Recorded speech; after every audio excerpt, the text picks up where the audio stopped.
Hair fall, rough hair, dandruff ఉన్న వాళ్ళు చాలా రకాలైన షాంపూస్, మార్కెట్లో అవైలబుల్గా ఉన్న సీరమ్స్ యూస్ చేస్తూ ఉంటారు. అవేమి కాకుండా న్యాచురల్గా తగ్గించడానికి ఒక రెమెడీ ఉంది. చక్కగా ఒక లెమన్ తీసుకోండి, నానబెట్టిన మెంతులు, పెరుగు, లెమన్ జ్యూస్ని తీసేసి నానబెట్టిన మెంతుల్ని పేస్ట్లా చేసేసుకొని అందులో కొంచెం పెరుగు యాడ్ చేయండి. ఈ క్వాంటిటీ అనేది 2 table spoon lemon, 2 table spoon మెంతులు అండ్ 3 టేబుల్ స్పూన్ పెరుగు తీసుకోండి. ఇలా దీనంతా మిక్స్ చేసి హెయిర్కి అప్లై చేయండి. ఇలా హాఫ్ అన్ అవర్ ఉంచిన తర్వాత హెయిర్ని మసాజ్ చేస్తూ ఏదైనా మీకు ఇష్టమైన షాంపూతో హెడ్ బాత్ చేసేయండి.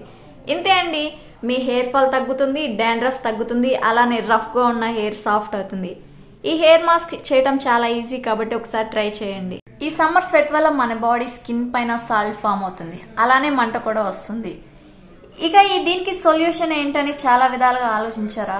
సింపుల్ అండి, ఏం లేదు. చక్కగా ఒక లెమన్ తీసుకోండి, లెమన్ జ్యూస్ తీసేసి 1 టేబుల్ స్పూన్ లెమన్ కి 1/2 లీటర్ వాటర్ యాడ్ చేయండి. ఆ తర్వాత ఆ సొల్యూషన్ ని మన ఫేస్ పైన అప్లై చేసి 10 మినిట్స్ ఉంచండి. ఈ 10 మినిట్స్ అయిపోయిన తర్వాత కూల్ వాటర్ తో ఫేస్ వాష్ చేయండి. ఇలా వీక్లీ 2 or 3 చేస్తూ ఉంటే ఆ సాల్ట్ పోర్స్ అనేవి క్లోజ్ అయిపోతూ ఉంటాయి అండ్ స్కిన్ పైన ఎలాంటి మంటలు రాకుండా ఉంటాయి. ట్రై చేయండి.